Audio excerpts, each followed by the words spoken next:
బా దేవునికి స్తోత్రం. అమ్ముకున్న వాళ్ళే వచ్చి కాళ్ళు పట్టుకొని నువ్వే మాకు దిక్కనేటట్టు చేశాడు దేవుడు. రోషం గల వాడు నా దేవుడు.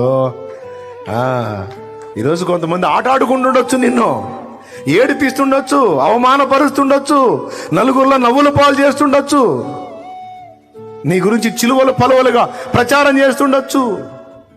ఒక రోజు ఉంది, మొత్తం వచ్చి నీ కాళ్ళ ముందు పడేటట్టు నా దేవుడు చేయగలడు.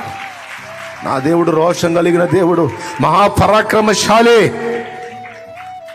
అది సాధిస్తావు నువ్వు, నా దేవుడు చేస్తాడు. యోసేపును దీవించినట్లు నిన్ను ఖచ్చితంగా హెచ్చిస్తాడు నా దేవుడు. నువ్వు దీనంగా కన్నీళ్లతో ఆయనకి వెళ్ళి చూడంతే. వాళ్ళకి తెలియదులే ప్రభు అనుకో. గుర్తుపెట్టుకో, నీ కాళ్ళ దగ్గరికి వాళ్ళని రప్పిస్తాడు. అప్పుడు నువ్వు వాళ్ళ మీద సాగించుకోవద్దు. మీరు నా గురించి ఎలా అంటారే, ఇలా చేస్తే